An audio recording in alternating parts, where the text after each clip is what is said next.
Hoy para hablar del corazón, para hablar de un problema que a veces le sucede al corazón, que es el infarto y la angina. Para responder a nuestras preguntas, para saber más sobre este tema, pues tenemos con nosotros al doctor Fernando Rosell. Muchas gracias, Fernando, por estar aquí con nosotros. El doctor Rosell es médico, es especialista en urgencia y emergencia, trabaja en la EPES, en la Empresa Pública de Emergencias Sanitarias. Es un experto en temas cardiológicos de emergencia, o sea que es una persona ideal para responder a las preguntas y a las dudas que nos han enviado nuestros pacientes. Él ha trabajado en el Plan Integral de Cardiopatías del Sistema Sanitario Público de Andalucía y es, pues además de profesional experto en este tema, también es investigador y tiene numerosos trabajos y publicaciones científicas sobre el tema del día, sobre el tema de esta semana, el infarto agudo de miocardio. Pues repito las gracias por estar aquí, que sabemos que hay que hacer un hueco en la agenda de trabajo.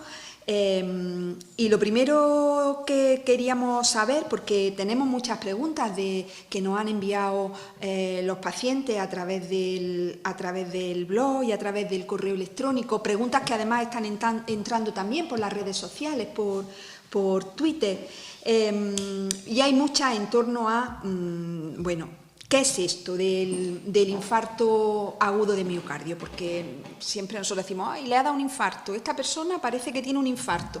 Pero eso, ¿qué es?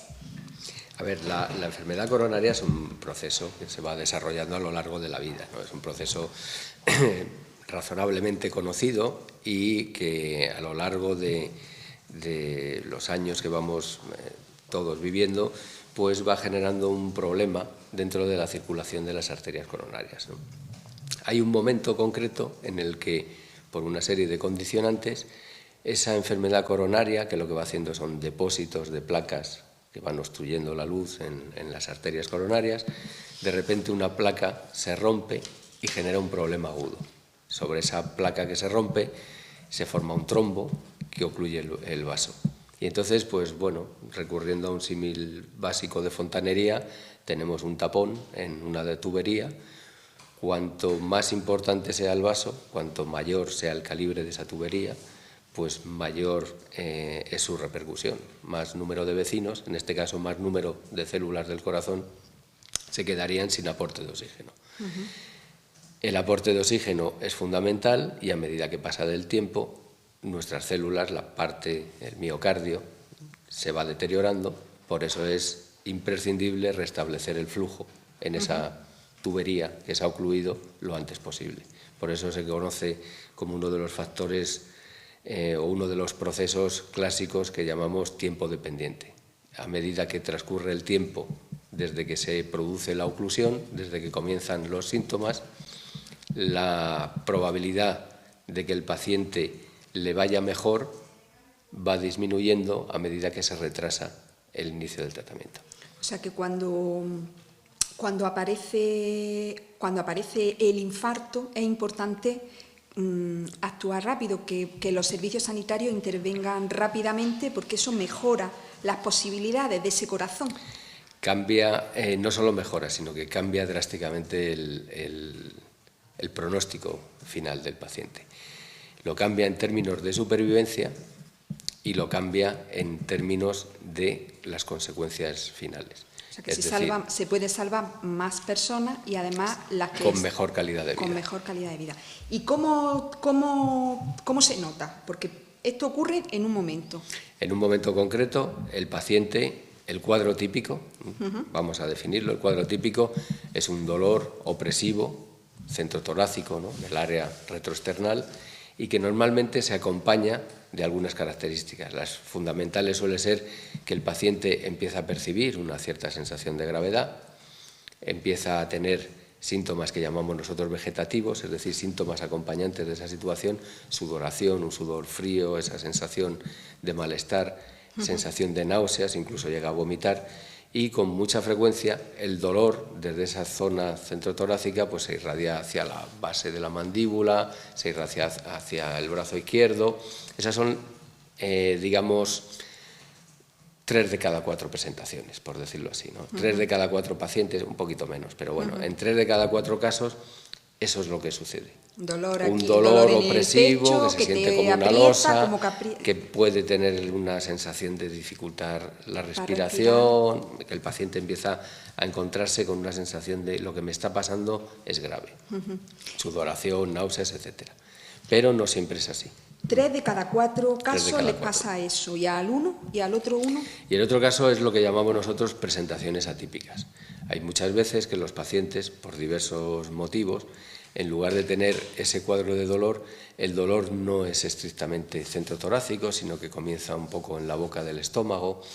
La irradiación no es siempre a lo mejor hacia el brazo izquierdo, sino que puede ser una irradiación que va hacia ambos hombros o hacia la parte posterior de la espalda.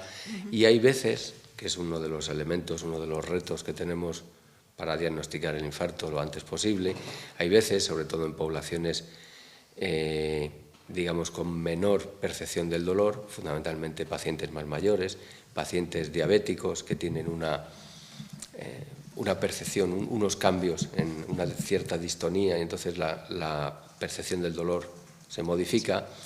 También es relativamente distinto muchas veces la percepción del cuadro en las mujeres, lo que impacta también sobre su pronóstico.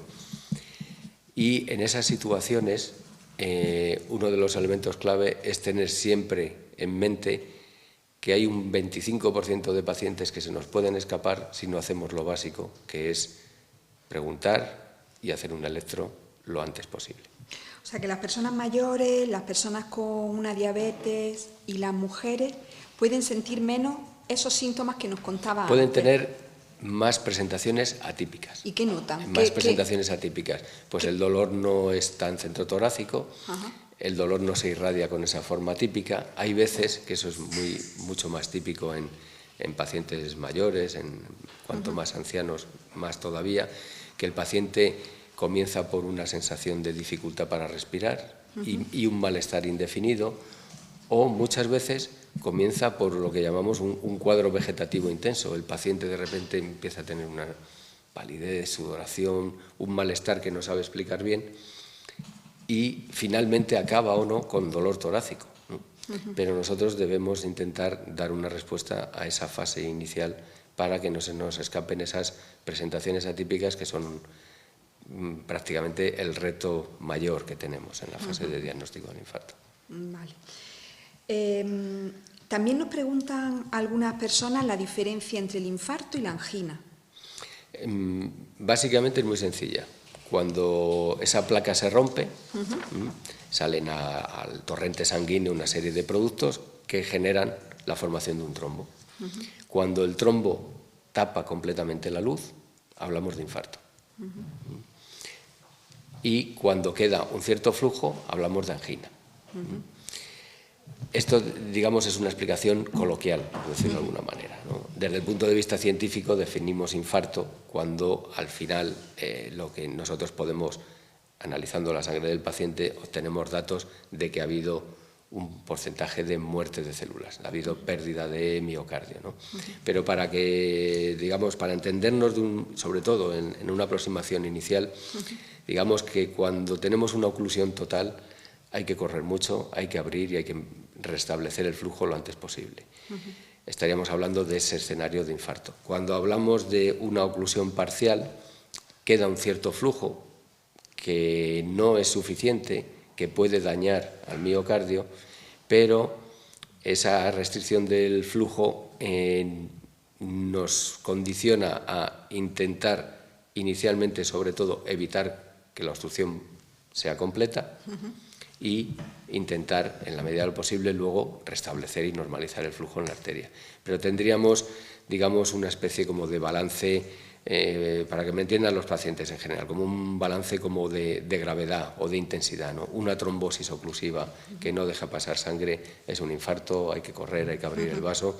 Una trombosis parcial que mantiene un cierto flujo, el pecho duele, puede tener una serie de problemas y además hay que correr también, pero el enfoque es distinto porque la intensidad de la isquemia, la intensidad de la consecuencia de no tener nada de sangre a partir de que la tubería se ha bloqueado, a partir de ese momento, si no restablecemos el flujo, todo lo que hay por detrás de ese río que se ha tapado se queda sin riego sanguíneo. O sea, que la diferencia es una cuestión clínica, que ya los clínicos resuelven en función de cada caso, pero que el paciente, los síntomas son parecidos. Los síntomas inicialmente, el síntoma básico va a ser el dolor torácico, ¿no? Se puede percibir una mayor gravedad, una mayor intensidad si tenemos una obstrucción total, pero no, eso no es un síntoma guía fundamental. Es decir, en la cascada que nosotros tenemos que proponer a los pacientes es, cuando perciban esos síntomas, es imprescindible hacer un electrocardiograma. ¿Qué tiene que hacer un paciente que siente dolor, que sospecha que puede estar teniendo un infarto? ¿Qué debe de hacer el paciente? Avisar a un servicio de emergencia sanitaria.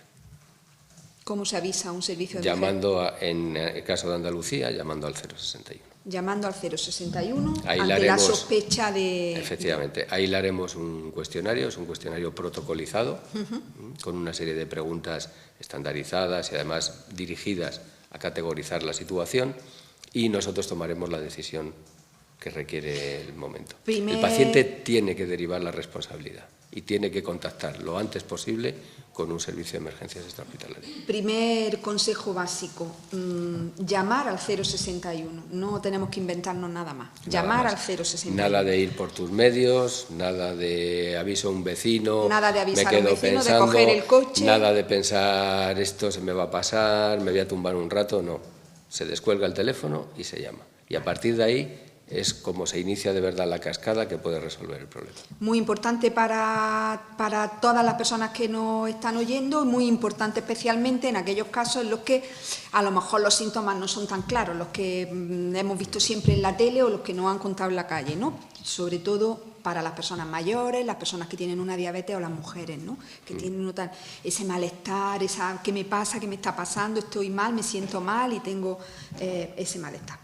Ahí está el 061 y un es el elemento equipo especializado en poder hacer ese primer diagnóstico al teléfono, ¿no? Para proponernos cuál es la mejor opción.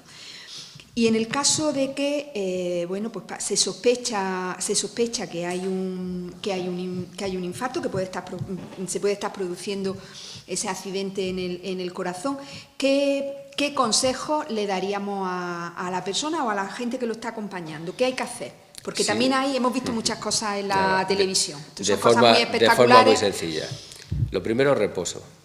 Quiero decir, si está por la calle o está andando estatal, se sienta uno en un banco, en un portal, donde pueda, pide ayuda, si él no puede llamar o tal, llame usted al 061 que me encuentro mal. Llama al 061 y le preguntaremos eso. Primero el paciente en reposo, siempre.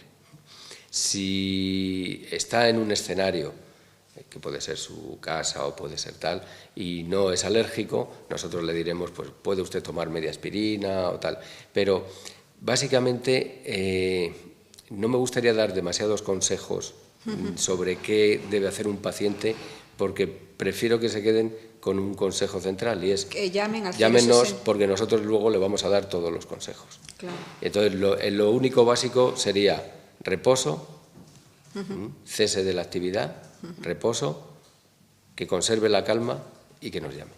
Perfecto. Y a partir de ahí nosotros recorreremos con él el escenario más adecuado, según donde nos llame, según las condiciones del paciente, según su situación, el tiempo que lleve de dolor, etcétera, etcétera.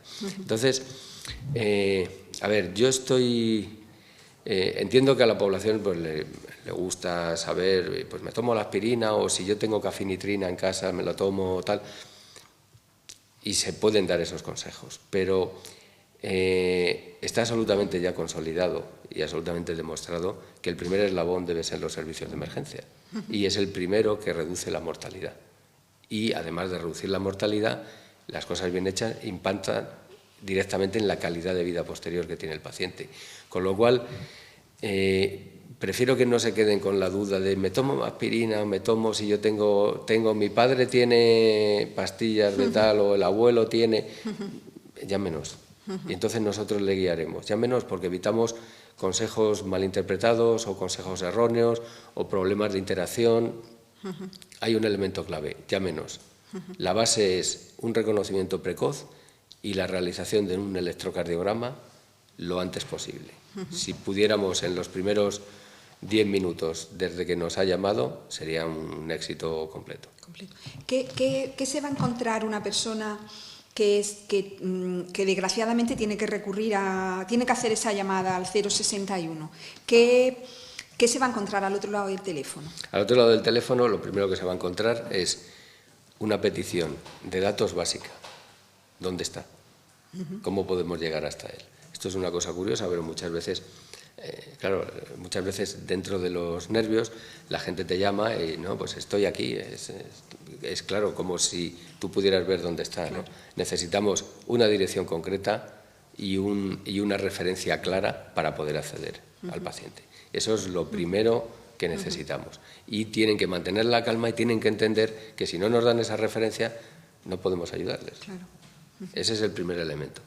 El segundo elemento es entender que necesitamos 4, 5, 6 preguntas máximo para intentar delimitar cuál es el escenario real.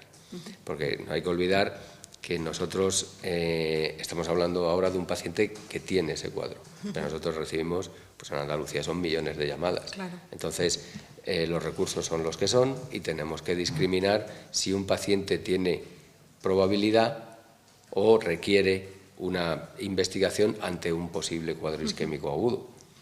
Entonces, deben entender que le vamos a preguntas muy sencillas, como es el dolor, desde cuándo tal, las características, en fin, una serie de preguntas básicas relacionadas con lo que hemos explicado al principio, con cómo es el cuadro clínico. Una vez le hacemos esas preguntas y tenemos la dirección, vamos a intentar poner en su domicilio el equipo médico con capacidad de hacer el diagnóstico e iniciar el tratamiento más próximo a su domicilio. Dependiendo del área que nos llame, pues será un dispositivo u otro el que dé el servicio. Ajá, muy bien. Yo creo que ha quedado muy claro y bueno, quien ha tenido la experiencia de llamar al 061, pues hemos podido comprobar la profesionalidad y la amabilidad y el cariño que encuentras al otro lado. O sea, que realmente te están dando soluciones, pero además te están ayudando a mantener la calma, a confiar, a estar tranquila, a estar segura. La verdad que tenemos mucha suerte con esta EPES que tenemos aquí en Andalucía. En general, las operadoras que trabajan magníficamente no van a dejar nunca la llamada hasta que el paciente y su entorno familiar tienen la certeza absoluta de que todo está puesto en marcha y de que mantener la calma y aguantar esos minutos hasta que llega a su domicilio va en beneficio del paciente en contra de lo que mucha gente, sobre todo antiguamente, ¿no? Mejor salimos corriendo. No, nunca. Perfecto. Vámonos un poco antes, porque se puede evitar, se puede prevenir este tipo de accidentes, este tipo de problemas, se puede prevenir el infarto. ¿Y qué podemos hacer? Se puede y se debe. Hay además datos incontestables en la literatura, ¿no? Los hábitos, no hay ninguna duda, ¿no? Es verdad que como en muchas otras patologías hay un perfil genético, podemos encontrar una serie de condicionantes, ¿no? Pero al margen de eso hay una serie de factores de riesgo que de hecho el combate contra ellos ha hecho cambiar y además se puede ver, acudiendo a las propias estadísticas del Instituto Nacional de Estadística, podemos ir viendo cómo se va modificando el perfil, la mortalidad, etcétera, etcétera, y ahí influye una parte, el tratamiento de la fase aguda, que ha mejorado sin duda, pero influye de manera cuantitativa socialmente la prevención de los factores de riesgo. Eso es fundamental. ¿Cuáles son los factores de riesgo? Fundamentalmente los clásicos ya conocidos, ¿no? La lucha contra la hipertensión, el tabaco, ¿no? Eso es un elemento básico. El control lo más adecuado posible en el caso de ser un paciente diabético. Y luego, pues es verdad que hay una serie de factores que se van incorporando, ¿no? El consumo de grasas saturadas es lo que dispara de alguna manera los niveles de colesterol, y eso, junto con hábitos de vida, el sedentarismo, el ejercicio, tal, son elementos clave. Otro elemento que cada vez se le ha dado más importancia es a la obesidad. Forma parte de un conjunto, ¿no? La obesidad, el control digamos, de la calidad de los alimentos. Estoy hablando de la calidad de los alimentos desde el punto de vista de hacer una dieta mediterránea, pero como era la dieta mediterránea antes, ¿no? Era no el fast food de ahora, ¿no? Esos son elementos clave y que además en conjunto son los que tienen de verdad impacto socialmente para reducir la cardiopatía isquémica. O sea, que factores de riesgo son el tabaco, la hipertensión, el colesterol, llevar una vida sedentaria, la obesidad, que tiene mucha relación con todo lo anterior, ellos, ¿no? En el caso de la diabetes es necesario controlar, tener un buen control de la diabetes, porque todo eso son factores de riesgo que pueden producir Claro, todo eso es lo que, digamos, que va generando esa base por la cual, pues, nuestras arterias coronarias, y no solo las coronarias, ¿no? Es una enfermedad, todo el proceso aterosclerótico es una enfermedad sistémica, ¿no? Entonces, no solo las arterias coronarias, sino en otras partes del organismo van haciendo esos depósitos que van estrechando nuestras arterias, y que en un momento dado además una placa se rompe y genera toda esa fase aguda con la formación de un trombo, y se tapona la arteria y ahí viene el problema agudo. Algunas personas han oído que tomarse una aspirina cada día puede ayudar a prevenir un infarto. A ver, eso está muy controvertido. Y hay enormes estudios, hay estudios además de base amplísima, con poblaciones de cientos de miles de pacientes y de personas sanas, no de pacientes, ¿no? Y está muy claro en la prevención secundaria, y tenemos que entender que prevención secundaria son aquellas medidas que hacemos una vez el paciente ha tenido ya un evento cardíaco, ¿eh? Una vez ha tenido su problema de cardiopatía isquémica, lo que hacemos después es prevención secundaria. En cuanto a prevención primaria, ha habido mucho debate y no está en absoluto claro, balanceando riesgos y beneficios, que esa práctica se debe hacer. De hecho, en sí no se recomienda.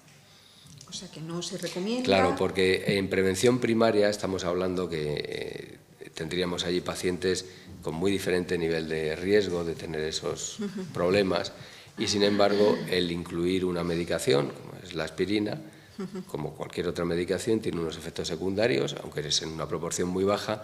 Cuando esto se extiende como norma general de recomendación a las poblaciones, y hablamos de cientos de miles de personas, resulta que el balance final entre lo que podemos prevenir porque cientos de miles de personas tomen aspirina, el número de eventos cardíacos que podemos prevenir en relación al número de problemas que daría esa aspirina, que podrían ser, pues, en algunos casos de sangrado gastrointestinal, etcétera, socialmente no interesa.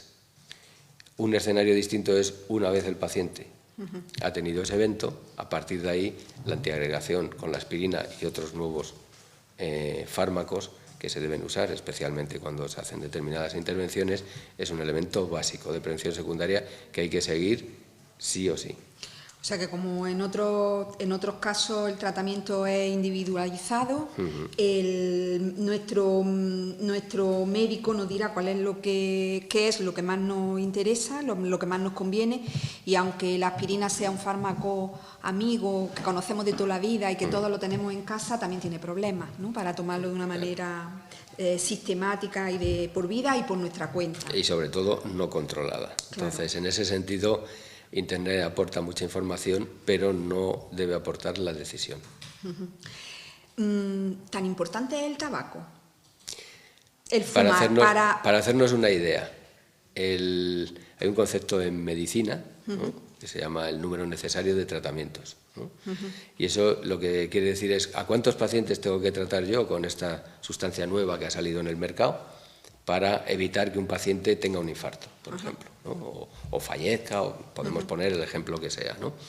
Entonces hay tratamientos que tienen, consideramos que un NNT, que es así como se llama, el número necesario, pues un NNT bueno pues puede ser a partir de 50, por ejemplo, ¿no? Si yo, en determinadas intervenciones incluso más alto, ¿no? Entonces puede decir, hombre, si yo trato a 50 pacientes y tratando a 50 pacientes evito un infarto, pues es realmente coste efectivo, es razonable, se puede hacer, ¿no? En prevención secundaria, el que un paciente deje de fumar tiene un NNT de aproximadamente 12. Creo que con eso no hay más discusión. O sea, es decir, si solamente con que 12 pacientes dejen de fumar, se evita la probabilidad de un infarto, de un reinfarto, además, en uno de ellos. Es absolutamente una medida, no es que sea coste efectiva, sino que es imprescindible. Imprescindible. Tiene poco sentido seguir un tratamiento que tiene unos NNTs de estos, ¿no?, una necesidad de tratar a muchos pacientes muchísimo más alta y seguir fumando, que sin embargo es la medida clave en este asunto. ¿Y antes? Porque claro, cuando uno le da el infarto ya se asusta y eso, y es más fácil, como que es más fácil, le ve la orejilla al lobo y es más fácil dejar de fumar. A ver, antes... Pero antes es tan importante. Es importantísimo, porque es que el problema de los factores de riesgo cardiovasculares no es que se sumen. Es decir, un paciente no es hipertenso y además fuma y además hace una vida sedentaria, por ejemplo, ¿no? La mezcla es exponencial. Entonces se potencian de manera exponencial. O sea, que se va multiplicando, que claro, 1 más 1 son 21. Efectivamente, no es 1 más 1, no es soy hipertenso y soy fumador, no, sino resulta que a los factores de riesgo, si tú le añades el tabaco, la mezcla es explosiva. Entonces dispara. Para eso actualmente lo que se hace, para que lo entiendan los pacientes, que eso lo hacen además muy bien los médicos de familia, les van a calcular su riesgo, su perfil de riesgo. Entonces el perfil de riesgo se hace en base a la edad, el sexo, etcétera, y determinados factores de riesgo cardiovascular nos dan una composición, una tabla, y podemos situar al paciente en un riesgo moderado, alto, bajo, etcétera. A medida que nosotros le incrementamos, los saltos que da el paciente, pues en la escala de riesgo son espectaculares, y eso obliga a tomar determinadas decisiones. ¿Sí? Pues buena noticia, porque podemos hacer cosas para evitar tener un infarto, un problema de corazón, ¿no?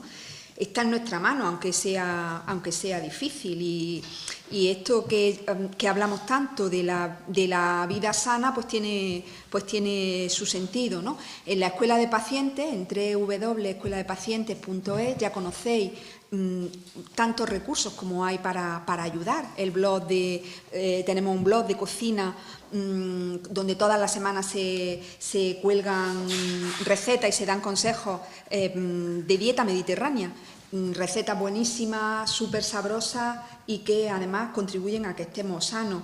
Tenemos un blog también de actividad física donde vamos recomendando actividad física, ¿no?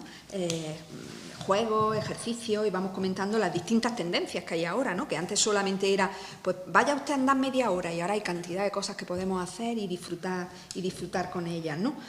En eso estamos todos, ¿no? En llevar una vida cada vez más sana, porque esa es la buena noticia, que podemos hacer muchas cosas, que estos factores de riesgo tienen que ver con la vida que llevamos. Independientemente de la genética. A veces dices, hay cosas que no puedo evitar, pero es que aquí hay muchísimas cosas que están en mi mano, y eso es una buenísima noticia. Pues hemos hablado de qué es esto del infarto, de qué hay que hacer en ese momento en el que ocurre. Nos hemos ido un poco adelante, ¿no? Para hablar de los factores de riesgo, y tenemos también muchas preguntas de personas que han vivido esta experiencia de tener un infarto y que están en la fase ya de recuperación, ¿no? Y tienen mucho interés por saber, pues, qué pueden hacer pues para vivir de una manera sana y para evitar cualquier problema más. A ver, después de un infarto sería digamos, obligatorio, sería lo más recomendable, continuar con un programa de rehabilitación cardíaca. Entonces, ¿Eso qué es? El programa de rehabilitación cardíaca es, digamos, es el conjunto de medidas, medidas higiénico-dietéticas, de cambio de estilo de vida, medidas de promover el ejercicio y, por supuesto, de prevención secundaria, que van a condicionar que la calidad de vida de ese paciente sea una calidad de vida, iba a decir razonable, pero bueno, en muchos casos mucho más que razonable. Sea una calidad de vida en la cual, con una serie de precauciones y una serie de, digamos, de ajustarse a las recomendaciones que le va a hacer su médico, va a reemprender una vida pues dentro de unos límites de normalidad perfectamente aceptables.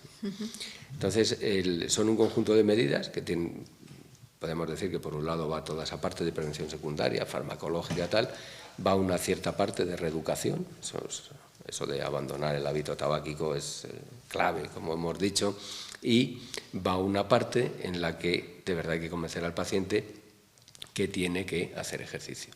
¿Qué ejercicio? El ejercicio ajustado a la situación cardíaca final que ha quedado. O sea, que los médicos, los profesionales sanitarios, les recomendáis qué tipo de ejercicio, cuánto esfuerzo. La carga de ejercicio que tiene que hacer, cómo debe hacerlo, el tipo de ejercicio, etcétera, etcétera. Cómo ir avanzando de una forma progresiva para que el paciente vaya recuperando, digamos, todos los elementos que constituían su vida antes del episodio.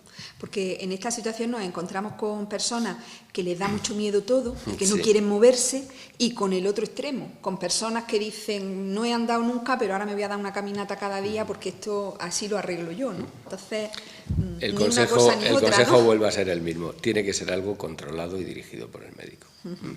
Y efectivamente es muy importante porque la mayor proporción en general suele ser gente asustada.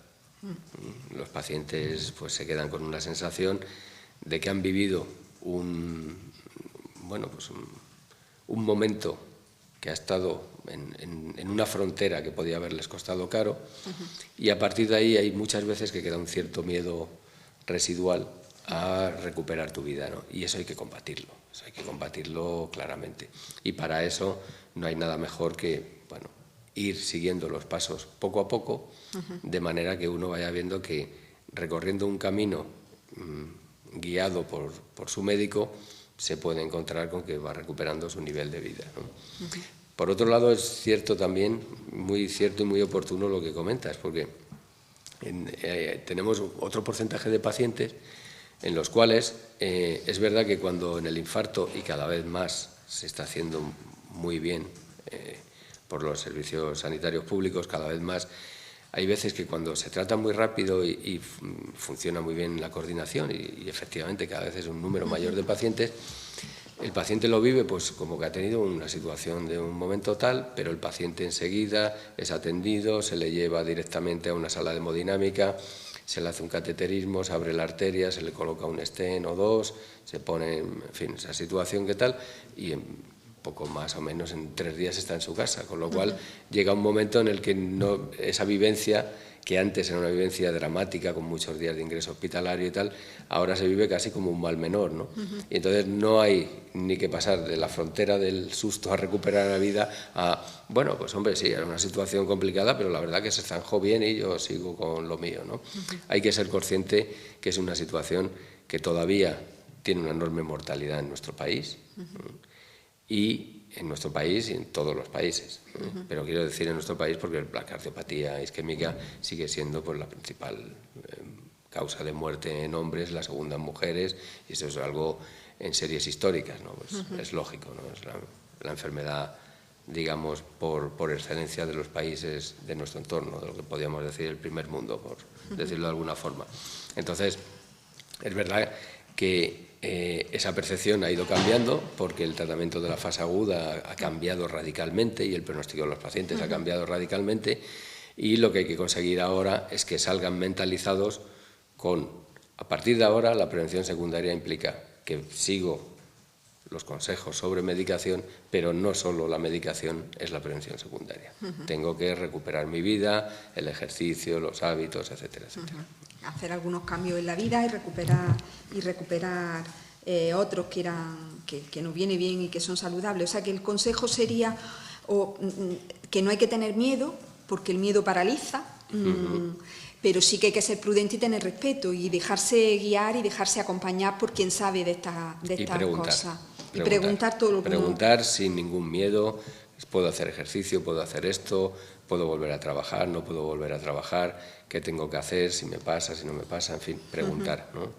Hable, como la película de Hable con ella, ¿no? Pues eso es la recomendación. En la escuela de pacientes tenemos un aula para personas que tienen problemas de corazón y ahí hay información de profesionales sanitarios a pacientes y información entre pacientes de personas que han vivido esta experiencia y que han aprendido mucho y que tienen muy buenos consejos para ayudar a otras que estáis empezando a vivir esta experiencia en el aula del corazón. Y además tenemos un blog que se llama Corazones en Camino, que escriben pacientes que han pasado por esta experiencia y que tiene ese nombre porque el blog surgió porque un grupo de pacientes posinfartados con sus profesionales a la cabeza, pues un verano nos dijeron que iban a hacer el Camino de Santiago.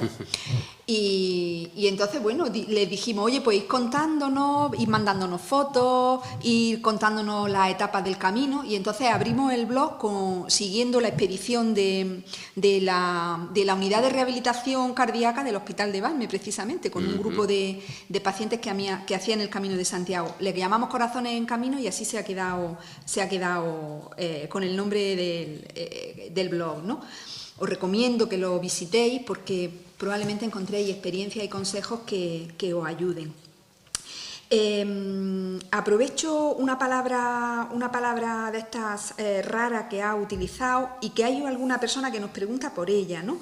Cuando hablabas de se coge, se tal y se le pone un stent. Es que tengo aquí algunas preguntas sobre qué es un stent y qué es un bypass. Y antes de terminar, me gustaría que estas dos cosas nos pudieras explicar así. Un stent es una pequeña prótesis, el equivalente a, la gente habla y lo llama muelle, ¿no? Bueno, es una pequeña red metálica, ¿no? Que se pone para sujetar el vaso. Es decir, nosotros tenemos un vaso obstruido, un poquito cerrado, entonces los hemodinamistas cuando van a pasan una guía, un catéter muy fino, y entonces lo que hacen es dilatar esa arteria, inflan un balón y dilatan la arteria. Y para evitar que esa arteria se vuelva a cerrar, lo que dejan es una especie de muellecito, un redondel, ¿no? El equivalente a un muelle metálico, que lo que hace es sujetar el vaso para impedir que se vuelva a cerrar. Eso es un stent, ¿no? Entonces, normalmente, pues dependiendo del número de lesiones que tenga, por eso habrá pacientes a los que le han puesto un stent único y otros en los que a lo mejor tienen 2 o 3 stents puestos, dependiendo de que tuvieran lesiones más complejas o más de una lesión añadida. ¿Y eso es para siempre ya? Y eso es para siempre. Eso luego, con el tiempo, la pared del vaso lo va recubriendo, se va endotelizando, es decir, se va recubriendo de pared y se queda, digamos, como un elemento de seguridad recubierto y incorporado de la anatomía al corazón, del paciente. como si fuera suyo de toda la vida, ¿no? ¿Y un bypass? Y un bypass es una técnica quirúrgica que lo que hace es, si nosotros tenemos una tubería, ¿no? Una arteria, una tubería con un montón de estrecheces seguidas y una situación compleja, ahí muchas veces no se pueden poner tantos stents como fuera necesario, no es técnicamente posible. Entonces lo que se hace es, utilizando un vaso del propio paciente, que puede ser una de sus arterias, normalmente la arteria mamaria, o incluso una vena del propio paciente, se utiliza una vena de la pierna, lo que se hace es saltar esa serie de caminos rotos, hacer una especie de circunvalación, que eso es en el fondo lo que significa bypass, una circunvalación, de manera que la sangre llega y en lugar de pasar por el camino que está obstruido, coge la circunvalación, salta toda esa zona y la vuelven a enganchar en el resto del vaso, con lo cual se asegura que la sangre llega y evita la zona de baches, por decirlo así. Eso es un bypass. Qué maravilla, ¿eh? Madre mía. Esa es quirúrgica, esa la hacen los cirujanos. Qué maravilla. Dos preguntillas para terminar. Muy bien. Hay una que tiene que ver con esos miedos que nos contaba el doctor Rosell y que nos cuenta la gente, ¿no?, después de un infarto. Y hablan concretamente del sexo. Está prohibido, no, porque hay mucha gente que eso lo vive como un problema importante. Eso de prohibir el sexo queda muy feo. Así, por definición, yo creo que eso es algo que hay que huir de ello clarísimamente. Es más, a la gente hay que animarle. Me lo ha prohibido el médico. Eso sería tremendo, ¿no? Vamos a ver, el sexo, aparte de las connotaciones que todos tenemos en la cabeza, en el fondo lo que estamos hablando es de un ejercicio físico que aumenta la frecuencia cardíaca, aumenta la tensión arterial, sin más, ¿no? Forma parte de ese programa de rehabilitación ser capaces de hacer frente a un esfuerzo físico, no hay ningún problema, en absoluto. ¿Qué es lo que hay que hacer? Volver a hablar. ¿Por qué? Pues porque con la situación basal con la que quede el paciente, pues al principio le harán una serie de recomendaciones sobre cómo tener sexo de una forma, digamos, más tranquila, con menos incremento de la tensión, con menos frecuencia tal, y a medida que la condición física del paciente vaya mejorando, podrá abordarlo con mucha más normalidad. Pero vamos, prohibir el sexo nunca. Esta pregunta la hace un paciente anónimo y a mí lo que me gustaría transmitir es que al doctor Rosell no le ha resultado extraño que yo le haga esa pregunta. De hecho, bueno, pues tiene respuesta y además dice que es una de las cosas que trabajan y que pueden ayudar en las unidades de rehabilitación. O sea, que de sexo también se puede hablar con el médico, con la enfermera que esté en la unidad de rehabilitación, porque no les va a extrañar que tengamos algún problema o algún miedo o alguna prevención en este sentido. Otro paréntesis de publicidad: en la escuela de pacientes tenemos un aula de sexualidad y hay uno de los talleres que hemos realizado personas precisamente que han tenido un infarto bueno, y ahí se habla de sexualidad, no solamente de sexo, y puede resultarles interesante los comentarios, las sugerencias, las recomendaciones que hay en el blog. No sé si ha entrado alguna pregunta última, porque mientras que estamos haciendo la entrevista hay mucha gente que nos está viendo y que nos están enviando preguntas en directo. Creo que sí, creo que mi compañera me dice que hay una pregunta que tiene que ver con una señora que tiene una angina y que tiene arritmias continuadas. ¿Eso es grave? ¿Qué se puede hacer? A ver, son dos entidades en principio distintas. Es decir, un paciente puede tener un problema de rodilla con una artrosis y luego aparte pues puede tener una úlcera. Un paciente cardíaco, un cardiópata, puede tener un cuadro de isquemia, como es la angina, en el cual lo que nos vamos a encontrar es una estrechez en esa arteria, una estrechez crónica que está ahí, y la arteria tiene un cierto flujo. Si nosotros a ese corazón le decimos que trabaje mucho, ¿no? Subimos 5 pisos seguidos, el corazón se pone a latir muy rápido y claro, la sangre que pasa por ahí es limitada, entonces tiene un momento en el que no llega toda la sangre que necesita y puede doler el pecho. Eso es la angina. Y luego aparte puede tener un trastorno del ritmo cardíaco, que eso es una arritmia. Entonces la arritmia puede ser una arritmia de las más frecuentes que pueda tener la población, puede tener desde extrasístoles, o sea, latidos aislados que salen de vez en cuando, que en general no representan ninguna patología preocupante, puede tener alguna de las arritmias más frecuentes que se dan, que tienen mucho que ver además aumentan mucho con el envejecimiento de la población. La más clásica es la fibrilación auricular y tampoco en general tendría que ver con ese aspecto isquémico y luego podría tener algunas arritmias relacionadas con la isquemia. Entonces, dependiendo del tipo de arritmia que estemos hablando y su posible relación o no con la isquemia, puede tener una cierta influencia o una cierta interacción o algo que hacer desde el punto de vista de atacar la isquemia para favorecer esa arritmia, ¿no? Pero así, en genérico, la única respuesta posible es: hemos diagnosticado la isquemia, el paciente tiene una angina, hay que saber qué arritmia es.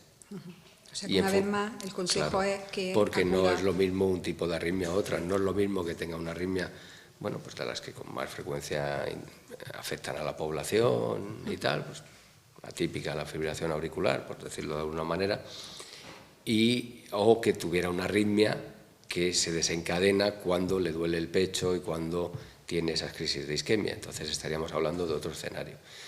En definitiva, necesitamos caracterizar, ponerle nombre y apellido, por un lado al problema isquémico y por otro lado al problema arrítmico, y ver si ambos están en conexión. Porque lo que sí puede ocurrir es que, dependiendo del tipo de la arritmia que sea, el tratamiento global de ambos procesos haya que de alguna forma reorganizarlo y reestructurarlo. Entonces necesitamos el apellido de la angina, necesitamos el apellido de la arritmia. O sea que, una vez más, la recomendación es pues que acudamos que acuda a su médico y que él le aconsejará el proceso a seguir, para no quedarse con la duda. Puede que no tenga más importancia, pero puede que haya que tratarlo, que haya que abordar ese tema. No sé si... Yo no tengo más preguntas. Hemos hecho un barrido, hemos tenido un montón de preguntas sobre los temas que le he preguntado. No sé si hay alguna cosa que yo no le haya preguntado y que quiera contarnos. Un par de cosillas. Venga. De manera muy, muy breve. El tratamiento de un infarto agudo de miocardio comienza por el paciente. ¿Eso qué quiere decir? Eso quiere decir que si el paciente no pone en marcha los sistemas sanitarios, nosotros vamos a llegar tarde. Y es curioso cómo a lo largo del tiempo, por muchas campañas que se hacen y tal, los sistemas sanitarios han mejorado muchísimo, los tiempos han acortado de una forma espectacular, los tratamientos son mucho más eficaces, se habla ya de redes de infarto, con la angioplastia primaria como elemento central, es decir, desde la calle se lleva al paciente a la mesa de hemodinámica, pero curiosamente el tiempo que tarda un paciente en poner en marcha el sistema, desde que empieza el síntoma, es algo que históricamente se mantiene casi inalterable. Es curioso, aun a pesar de un mayor aumento de la cultura sanitaria. En fin, yo por eso creo que estos programas, estas iniciativas en conjunto que se hacen, tienen un trasfondo muy útil, ¿no? Entonces, yo creo que hay un mensaje claro, y es que el tratamiento empieza por el paciente. O sea que vamos a repetir que en caso de sospecha que a uno o a alguien de nuestro entorno le puede estar dando un infarto, hay que coger el teléfono y llamar al 061. No llamar al vecino primero, no llamar al centro de salud primero, no coger el coche y irse a urgencia. La recomendación importantísima para salvar la vida y para que las consecuencias sean las menos posibles es llamar al 061, desde cualquier sitio, vivan donde vivan. Vivan donde vivan. Vivan en un pueblo, vivan en la sierra, vivan en la playa, vivan en la ciudad. Llamar al 061. Nosotros coordinaremos la acción para el desenlace. Y una última curiosidad. En aquellos pacientes que ya han tenido un evento, curiosamente, tampoco tardan menos. Paradójicamente, en algunas series publicadas, incluso tardaban más en llamar. Entonces, también para aquellos pacientes que ya han tenido la experiencia, el consejo es el mismo. De hecho, incluso EPES tiene un programa específico, que es el programa Corazón, por el cual nosotros le solicitamos, porque tiene que ser así, el paciente tiene que ceder sus datos de forma voluntaria por temas legales, de manera que los pacientes que han tenido un evento cardíaco de este tipo, ellos nos pueden facilitar sus datos, su historial, y nosotros los registramos en una base de datos para tener toda la información sobre este elemento. Y es curioso cómo también se sabe, no solo ocurre en España, sino que es un fenómeno internacional, que los pacientes que ya han tenido un infarto siguen tardando más o menos lo mismo en avisar. Yo no sé si es por... Pues vamos a intentar que podamos cambiar eso, porque es más rápido, porque llamar al 061 es más rápido que irse al hospital, les van a atender antes, les van a atender mejor, porque es más rápido que llamar al centro de salud. Lo más rápido y lo mejor es llamar al 061. Nos quedamos con esa idea fundamental y nos quedamos con la idea de que, y con la buena noticia, de que podemos hacer cosas para prevenir un problema de este tipo. Dieta saludable, ejercicio y actividad física, no fumar y cuidarnos mucho si tenemos una diabetes o una hipertensión. Muchísimas gracias, Fernando. Yo creo que ha sido muy claro, hemos dado un buen barrido y estoy segura que esta información va a ser útil para muchas personas que nos están oyendo y que nos van a oír en un futuro. Muchísimas gracias. Muchas gracias a vosotros, además, por estos esfuerzos que en el fondo nos ayudan a todos. Claro. Muchas gracias.